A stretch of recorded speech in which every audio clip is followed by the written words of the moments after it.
Hi friends. Share market में दो तरह की कंपनियां होती है। एक वो जो कंसिस्टेंटली ग्रो करती रहती है और दूसरी वो जो रातों रात नीचे से टॉप पर पहुंचती है और वहां वो टिक नहीं पाती। कुछ मैनेजमेंट की तरफ से गलतियां होती हैं और फिर उनका बिजनेस पूरी तरह कोलैप्स करता है और वो आकर के ज़मीन पे गिर जाती है।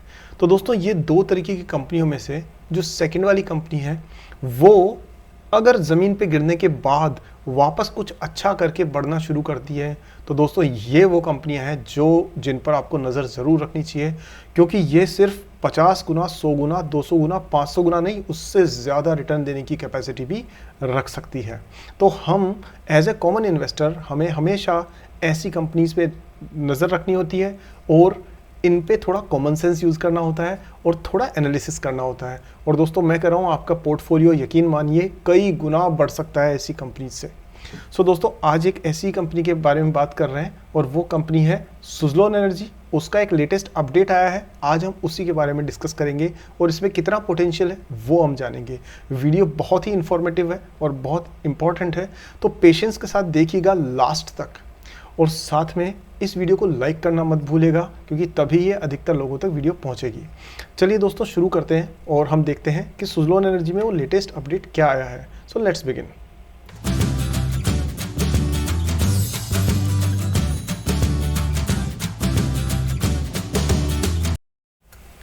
तो आप दोस्तों देखिए कि यहाँ पर एक सेकेंड ना,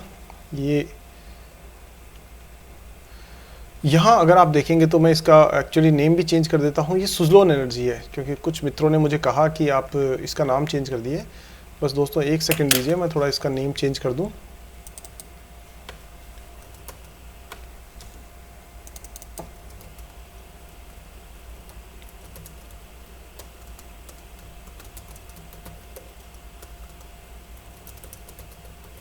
ठीक है दोस्तों, तो ये हम लोग इस पे जो बात करने वाले हैं वो ये है कि सुज़लोन एनर्जी में जो लेटेस्ट अपडेट आया है वो हम देख रहे हैं। तो यहाँ आप देख सकते हैं कि बेसिक बैकग्राउंड तो मैं आपको एक बार जल्दी से बता देता हूँ कि कंपनी किस चीज़ में काम करती है। दोस्तों, ये काम करती है विंड टर्बाइंस में। इसके फंडामेंटल्स के बारे में हम बात करेंगे, लेकिन पहले हम देख लें कि ये कंपनी करती क्या है। ये विंड टर्बाइंस बनाती है, यानी वो जो पवन चक्कियाँ लगी रहती हैं पहाड़ों पर या रेगिस्तान में इस तरह से, और जिसके नीचे बैटरी और इलेक्ट्रिसिटी प्रोड्यूस करने के इक्विपमेंट होते हैं। तो ये रिन्यूएबल एनर्जी का पार्ट है, यानी गवर्नमेंट का फोकस अब रिन्यूएबल एनर्जी पे है, क्योंकि वो चाहती है कि कोयले पर और पेट्रोल पर, डीजल पर, इन पे निर्भरता कम हो जाए। और सुज़लोन एनर्जी रिन्यूएबल एनर्जी में, विंड एनर्जी में खासतौर पे मार्केट लीडर है। माना कि कंपनी बहुत बुरे दौर से गुजर रही है, लेकिन अभी भी 30% से ज़्यादा मार्केट शेयर इसी के पास है। तो ये कंपनी को एक बहुत बड़ा एडवांटेज देता है। अब देखिए, अगर मैं आपको एक बार जल्दी से इसके जो बेसिक्स हैं वो एक बार जल्दी से देख लेते हैं, फिर हम लेटेस्ट अपडेट पे आएंगे। सो दोस्तों, पेशेंस के साथ में थोड़ा सा कुछ चीज़ों को समझिए, उसके बाद आगे बढ़िएगा। अदरवाइज आप कुछ चूक जाएंगे तो कुछ गलत इन्वेस्टमेंट डिसीजन कर लेंगे और नाम फिर आप मुझे कहेंगे, तो ऐसा ना हो। सो बेटर है कि आप थोड़ा सा सेकेंड्स का कुछ बस पेशेंस रखिए, क्योंकि ये बहुत ज़रूरी है। तो हम बात कर रहे हैं दोस्तों, पहले सबसे पहले फंडामेंटल्स की एक बार जल्दी से बात कर लेते हैं। मैंने एक्चुअली एक वीडियो पहले इस पे बनाया है, लेकिन आज का वीडियो पर्टिकुलरली अपडेट के बारे में है। तो जल्दी से देखते हैं कि ये कंपनी विंड एनर्जी में है। 22,000 करोड़ का इसका मार्केट कैप है। 18 रुपये इसकी मार्केट प्राइस है, जो कभी किसी ज़माने में 350 रुपये से ऊपर हुआ करती थी, ये मैं आपको बता दूँ। सो 350 रुपये से ज़मीन पे, यानी 18 रुपये, और ये कहाँ तक गई है? 6 रुपये पे दोस्तों, 6 रुपये तक गई है ये। तो जिन लोगों ने 6 रुपये पे खरीदा होगा उन्होंने 3x पैसा तो अभी कमा लिया, क्योंकि 18 रुपये ये हो गया। लेकिन इसमें अपसाइड अभी शुरू हुई है, यानी ये तो हो सकता है कि 30x 50x तक आपको रिटर्न दे दे, 50 गुना, 100 गुना या उससे ज़्यादा भी। देखते हैं, प्राइस टू अर्निंग रेशियो 76 है। इसका कुछ ज़्यादा अभी इंपॉर्टेंस नहीं है। क्यों? क्योंकि अर्निंग्स कम है तो प्राइस टू अर्निंग ऑटोमेटिकली आपको ज़्यादा दिख रहा है। दूसरी बात, इसका बुक वैल्यू 0.88 है, वो काफ़ी कम है। और दोस्तों, डिविडेंड यील्ड इसकी 0.00% है। कैसी कमाल की कंपनी है ना, कि ऐसी कंपनी जो अपने प्रॉफिट में से डिविडेंड देती ही नहीं है। दोस्तों, अच्छी और ख़राब कंपनियों में एक चीज़ आपको ये भी याद रखनी चाहिए कि ईमानदार कंपनियां वो होती है जो लगातार डिविडेंड देती है, चाहे थोड़ा ही दे, क्योंकि प्रॉफिट में से वो शेयर होल्डर्स को अपनी जिम्मेदारी समझ करके अपना हिस्सा देती है। लेकिन यहाँ इन्होंने क्यों डिविडेंड नहीं दिया होगा, अगर आप थोड़ा सा भी इस कंपनी को ट्रैक करते हैं तो वीडियो यहीं रोकिए और कमेंट सेक्शन में लिख के मुझे बताइए। मैं जानना चाहता हूँ आप कितना शेयर मार्केट को जान पाए हैं, तो बताइए कि डिविडेंड क्यों नहीं दिया होगा। चलिए, अगर आपने रोक के लिख दिया है कोई दिक्कत नहीं है, अब मैं आपको बताता हूँ। दोस्तों, डिविडेंड इसलिए नहीं दिया क्योंकि कंपनी जो है उसके पास प्रॉफिट है ही नहीं। यानी कि अगर आप इसमें देखेंगे तो कंपनी के पास में 2012 से अगर हम इसको ट्रैक करें तो आप ये देखिए कि यहाँ पर सेल्स जो थी 21,000 करोड़ थी, 18,000 करोड़ हुई, 20,000 करोड़ हुई, मतलब कंसिस्टेंसी है 19,000 करोड़।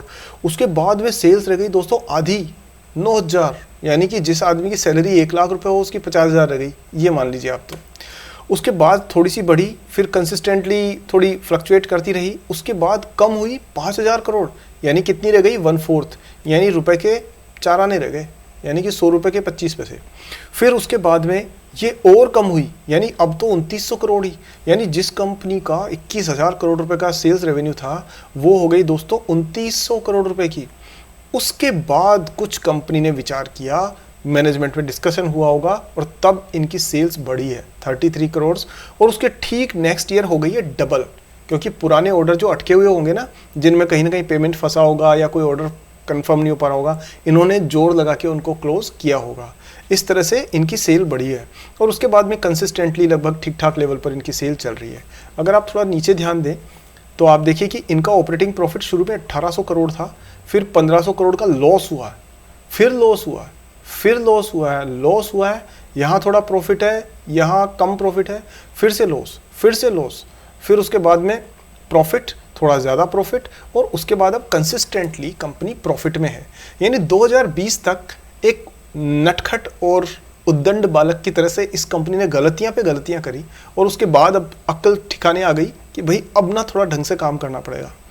तो ये क्यों हुआ उसकी वजह बताता हूँ कि दोस्तों इसके जो चेयरमैन है ना, उनका नाम है तुलसी तांती जी, और वो महाशय ऐसे हैं कि इन्होंने कंपनी को जब ग्रो करना शुरू किया और कंपनी तेज़ी से बढ़ रही थी तो उसके लिए इन्होंने उसकी ग्रोथ के लिए लोन लिया, और लोन लेने के बाद में ये सेल्स को इम्प्रूव नहीं कर पाए, तो कंपनी में पैसा कम आ रहा था और लोन इनको चुकाना था।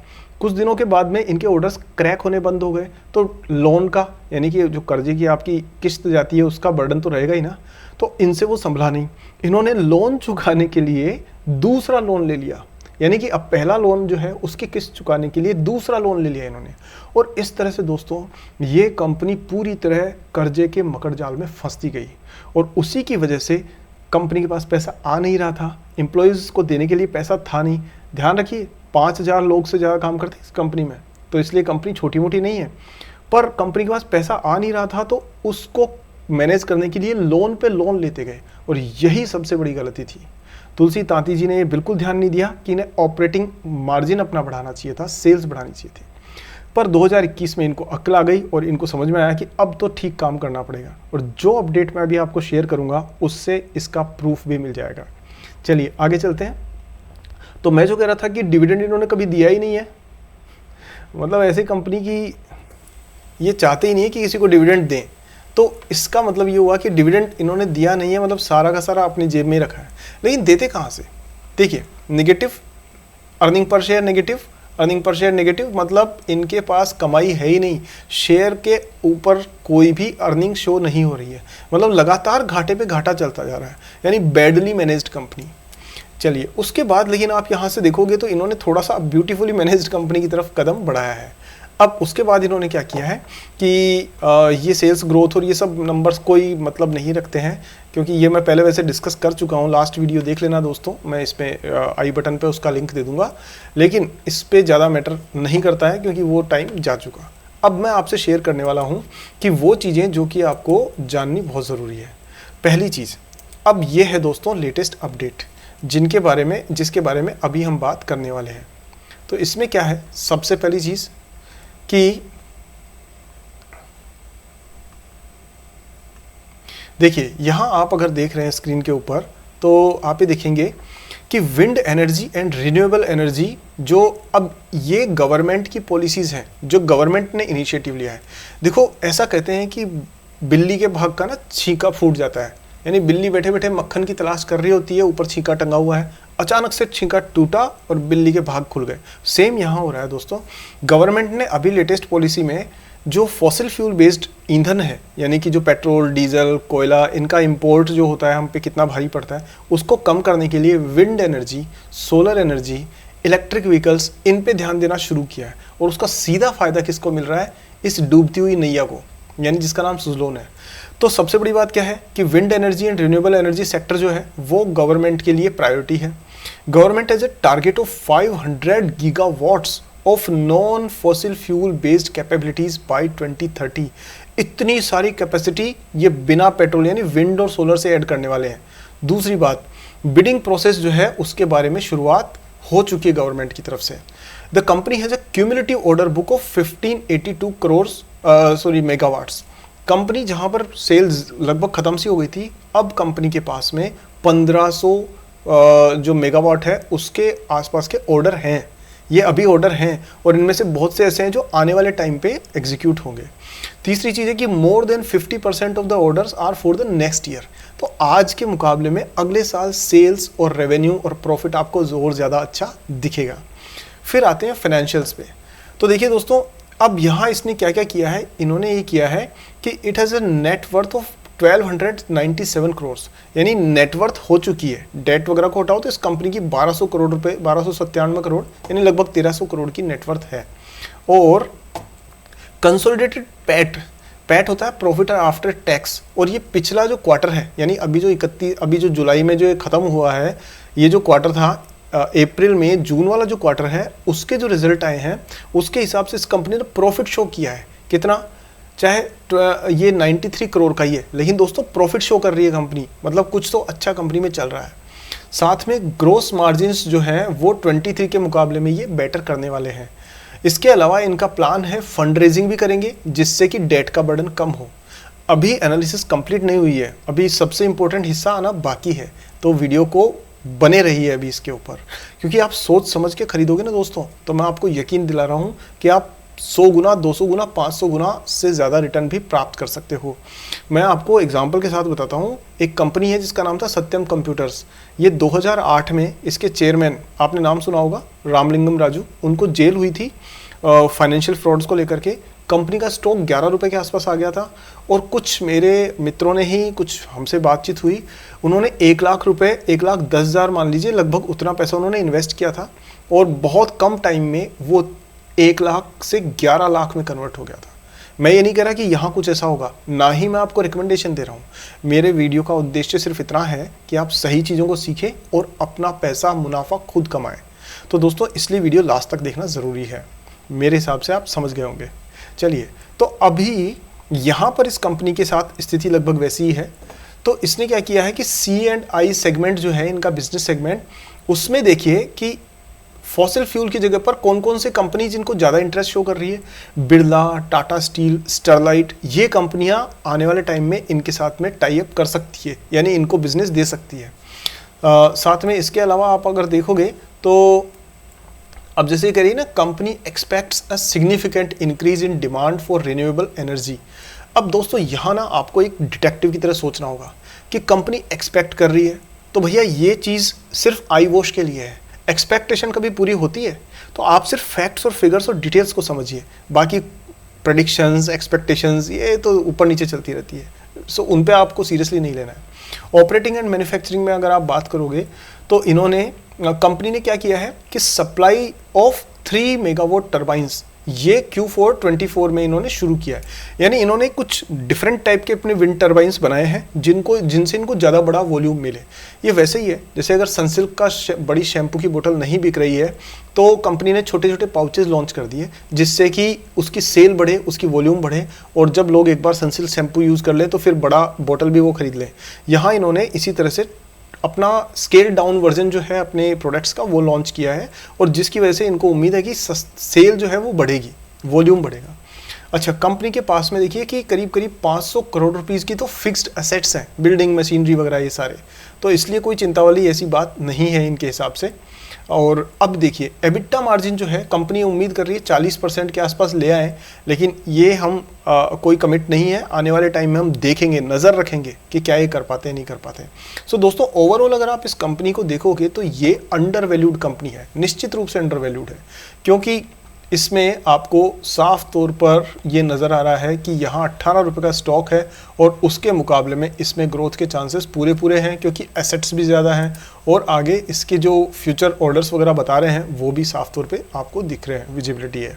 अब नेक्स्ट बात करते हैं दोस्तों कि इसमें अभी जो है ये इनकी एनुअल रिपोर्ट है, ये तो 283 पेज की है, तो मैं समझता हूँ उसको तो अभी रोक ही लेते हैं।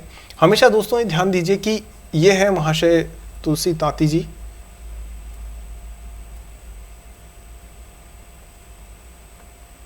ये तुलसी तांती जी हैं जिनके बारे में मैं कह रहा था, जो कर्जे के बादशाह हैं, बट अब इन्होंने कुछ सीखा है और इनका ये ज़रूर पढ़िएगा। तो कभी भी ना चेयरमैन्स लेटर को पढ़े बगैर आप डिसीजन मत लीजिएगा। तो इनका ओवरऑल जो है आप देख सकते हो कि इन्होंने अपने इसमें क्या लिखा है कि ग्लोबल ट्रेंड्स जो है वो 873 गीगावाट्स ऑफ विंड पावर है। और ध्यान दीजिए दोस्तों कि कंपनी 17 कंट्रीज़ में काम करती है। कितनी कंट्रीज़ में? 17 कंट्रीज़ में। तो अगर पूरी दुनिया में 873 गीगावाट्स का विंड पावर की क्षमता है तो इस कंपनी को निश्चित रूप से इसका फ़ायदा मिलने के पूरे चांस है।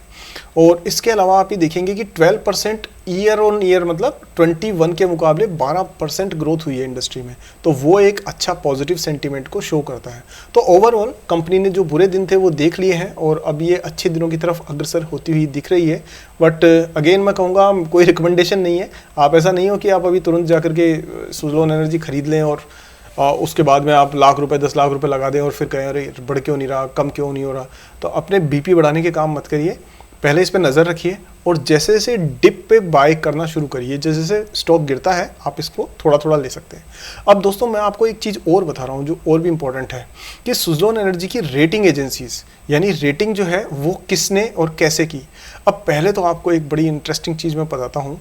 पहले तो आप ये देखिए कि इन्होंने, ये देखिए ये है इनकी लेटेस्ट रेटिंग। तो लेटेस्ट रेटिंग जो है, ये रेटिंग अपडेट जो 13 जुलाई को आया है, और किसने रेट किया है दोस्तों इसको? इनको रेट किया है इंडिया रेटिंग्स एंड रिसर्च ने। और उन्होंने साफ तौर पे कहा है कि इसका जो आउटलुक है ना वो पॉजिटिव कर दिया है इन्होंने, स्टेबल से पॉजिटिव। तो अगर कोई रेटिंग एजेंसी ऐसा करती है तो दैट मीन्स कंपनी में दम है, तभी वो कर रही है।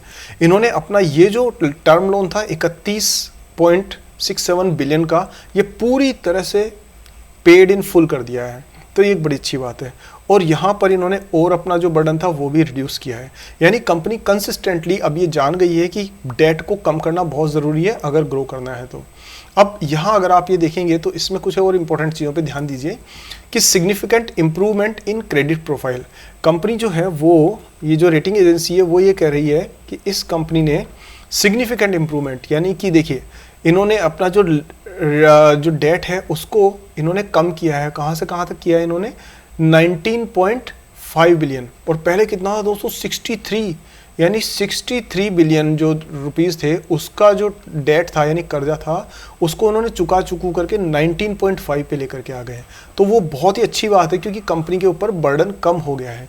साथ ही अगर आप ये देखेंगे तो इसके अंदर इन्होंने जो है अपना एबिटा टू इंटरेस्ट एक्सपेंस ये बढ़ाया है। एबिटा होता है दोस्तों प्रॉफिट, एक तरह से ये मानिए ऑपरेटिंग प्रॉफिट ही मान सकते हैं आप इसको। तो एबिटा जो है उसके मुकाबले में इन्होंने एक्सपेंसेस यानी इस रेशियो को इन्होंने इंप्रूव किया है 2x, यानी 2 टाइम्स इंप्रूव कर दिया इन्होंने इसको। साथ ही अगर आप ये ध्यान दें तो ये 1.9x किया है इन्होंने, यानी कि जो ये जो नेट लेवरेज था, नेट लेवरेज का मतलब होता है दोस्तों कर्जा यानी डेट डिवाइडेड बाय एबिटा यानी प्रॉफिट। नेट प्रॉफिट नहीं है, ये सिर्फ एक ऑपरेटिंग प्रॉफिट की तरह आप कंसिडर करिए, क्योंकि earning before interest, depreciation, tax and amortisation ये कहते हैं इसे। बट आप सोचिए कि इन्होंने एबिटा जो है ना वो कम किया है, मतलब डेट कम किया है। तो पहले डेट था कितना? 6.7 टाइम्स, यानी डेट 6.7 टाइम्स था प्रॉफिट का, यानी प्रॉफिट अगर 1 रुपया है तो डेट जो था कर्जा था वो 6.7 रुपीज़ था। लेकिन इसको इन्होंने कम किया है और कितना कर दिया है? इन्होंने कर दिया है इसको 1.9x, यानी अब अगर 1 रुपया इनका प्रॉफिट है तो इन पर कर्जा सिर्फ 1.19 रुपीज़ का ही है। सो दोस्तों ये एक बहुत बड़ा प्लस पॉइंट है जो रिसेंट जो इनकी न्यूज़ आई है उससे आपको देखना ज़रूर चाहिए। इसी तरह से दोस्तों और ये कह रहे हैं कि इंक्रीज इन ऑर्डर बुक, तो ऑर्डर बुक इनकी बढ़ रही है जिसकी डिटेल्स आप यहाँ देख सकते हैं। एबिटा ऑफ WTG बिजनेस, इस पर भी ये काफ़ी इंप्रूवमेंट किए हैं। और ये इस तरह से आप देखोगे तो जो पॉजिटिव नेगेटिव वो सब आप इसमें देख सकते हो। अब आप देखोगे कि यहाँ एक समरी है, वो ये है कि ऑपरेटिंग रेवेन्यू जो है पहले 59.7 था, अब 65 हो गया, यानी अप है। इसी तरह से एबिटा जो है वो थोड़ा सा मतलब सेम सा ही है। एबिटा मार्जिन इनका थोड़ा सा रिड्यूस हुआ है और इंटरेस्ट कवरेज जो है वो थोड़ा इनका मतलब वो भी लगभग ज़्यादा अंतर नहीं पड़ा है। और इस तरह से ओवरऑल अगर आप देखोगे तो कंपनी ने अपने डेट को कम करने में सारी जोर लगाई है। और अगर आप यहाँ देखोगे तो एक चीज़ और आप नोट कर सकते हो कि इन्होंने पहले अपनी जो रेटिंग करवाते थे ये लोग करवाते थे फिच से। अभी ध्यान दीजिएगा आप कि ये कितनी इंटरेस्टिंग बातें होती हैं। पहले रेटिंग करवाते थे किससे, ये जून 22 में किससे करवाई थी जी इन्होंने, ये करवाई थी क्रिसिल से। लेकिन क्रिसिल की रेटिंग BBB- थी और A3 थी, तो इनको कहीं ना कहीं कोई वजह लगी होगी कि इन्होंने रेटिंग किससे करवाई इस बार, इंडिया रेटिंग से। ठीक है। सो दोस्तों अगर कोई कंपनी रेटिंग एजेंसी को चेंज करती है तो सीधी बात है कि या तो वो खुश नहीं है या फिर कुछ ना कुछ उसके अंदर सस्पेंस छुपा हुआ है। वो क्या सस्पेंस है वो हम आने वाले दिनों में नज़र रखेंगे और आपसे शेयर ज़रूर करेंगे। सो दोस्तों ओवरऑल अगर आप ये देखेंगे तो ये इसका अपडेट है और साफ तौर पे पॉजिटिव आपको डायरेक्शन में नज़र आ रहा है ये अपडेट। अगर आप टेक्निकल्स की बात करें तो टेक्निकल्स में आप ये देखिए कि जब से सुज़लोन में पॉजिटिव अपडेट आया है, यानी कि जून जुलाई के आसपास में, तब से आप ये देखिए कि इसकी जो इसकी जो ट्रेडिंग है वो कितनी बढ़ गई है। दोस्तों ये है वॉल्यूम, देखिए कहाँ इतना सा वॉल्यूम होता था और अब इतने शेयर ट्रेड होते हैं रोज़। तो आप समझ सकते हैं कि ट्रेडिंग इसमें बढ़ गई है, क्योंकि ये वैसे किसी ज़माने में ये सबसे ज़्यादा ट्रेड होने वाले स्टॉक्स में से एक था। तो धीरे धीरे वही लोग शायद दोबारा ट्रेड कर रहे हैं। और सबसे बड़ी बात देखिए दोस्तों, ये प्राइस चैनल था जिसके अंदर ये काफ़ी टाइम से मूवमेंट कर रही थी और यहाँ पर आकर के इसने बहुत ही अच्छा 3 ग्रीन कैंडल स्टिक्स के साथ में इसको ब्रेकआउट किया है और इससे बना है एक बाय सिग्नल। और अब ये अप ट्रेंड बनना शुरू हो गया है, जो आप साफ तौर पे देख रहे हो। हाई हाईज बन रहे हैं और हाई लोज बन रहे हैं, ये हाई और ये हाई लोज ये बन रहे हैं। तो ये कंटिन्यू रहने की चांस है। हालांकि थोड़ा सा देखिए आउटलायर्स यहाँ पर ज़रूर है कि कुछ सेलिंग प्रेशर भी आता है। सेलिंग प्रेशर इसलिए आता है कि जिन्होंने पहले प्रॉफिट कमाया है वो मतलब जिन्होंने पहले सस्ते में ख़रीदा है वो बेच करके मुनाफा बना के निकलना चाहते हैं, बट उससे कंपनी पर कुछ ज़्यादा फ़र्क नहीं पड़ता है। तो दोस्तों मेरा आपको क्या कहना है इस चीज़ पे वो ये है कि देखिए अभी ये 18 रुपये चल रहा है, आप इसको 25 रुपीज़ तक तो आप इस पर नज़र रखिए। उसके बाद में आप धीरे धीरे इसमें बाइंग शुरू कर सकते हैं। अगेन मैं कहूँगा कि आप इस पर नज़र रख के अपनी एनालिसिस करके फिर बाई करिएगा। ये कोई वीडियो एजुकेशनल वीडियो है, हम कोई रिकमेंडेशन नहीं दे रहे कि आप बाय करो सेल करो, बिल्कुल नहीं। आप समझिए और फिर अपना डिसीजन अपने हिसाब से लीजिएगा। यहाँ आप देखें तो थोड़ा सा सेलिंग प्रेशर है, तो आप देख सकते हैं कि कंपनी एक्चुअली बाइंग जोन में है ऑसम ऑसिलेटर के हिसाब से, क्योंकि ये हमेशा ऊपर है जीरो से, लेकिन फिर भी थोड़ा थोड़ा सेलिंग प्रेशर यानी प्रॉफिट बुकिंग आ रही है। साथ में RSI जो है वो भी आपको थोड़ा सा नीचे जाता हुआ शो कर रहा है। दोस्तों RSI अगर इस जोन में आ जाता है तो वो एक बाइंग सिग्नल बनता है उससे, तो ऐसी सिचुएशन में आपको इस पर नज़र रखनी चाहिए। तो आप ये 25 के ऊपर अगर कंसिस्टेंटली जाता है तो आप इसको बाई करिए, और इससे नीचे अगर ये सस्टेन करता है कुछ टाइम तक के लिए तो आप इसको रिकंसिडर कर सकते हैं छोटी छोटी क्वांटिटी में बाय करने की। सो दोस्तों ये था आज इसका सुज़लोन एनर्जी का लेटेस्ट अपडेट जो मैंने आपसे शेयर किया है। उम्मीद है आपको वीडियो पसंद आया होगा और आप निश्चित रूप से समझ गए होंगे कि ये जो नया अपडेट है वो कंपनी के बारे में क्या बताता है, कितना पोटेंशियल है कंपनी में, आने वाले टाइम में कितना रिटर्न दे सकती है, आप साफ तौर पे समझ गए होंगे। अगर हाँ तो दोस्तों कमेंट सेक्शन में ज़रूर लिख के बताइए मुझे, और आपका कोई सवाल है तो मुझसे ज़रूर पूछिए, मैं जल्दी जवाब दूंगा। और दोस्तों इस वीडियो को लाइक ज़रूर कीजिए और अपने दोस्तों के साथ में शेयर कीजिए इसको। चैनल सब्सक्राइब नहीं किया है तो अभी करके बेल आइकन को ऑन कर दीजिए। इसी तरह के अपडेटेड वीडियोज़ के साथ में जल्दी ही मिलते हैं, तब तक के लिए जय हिंद।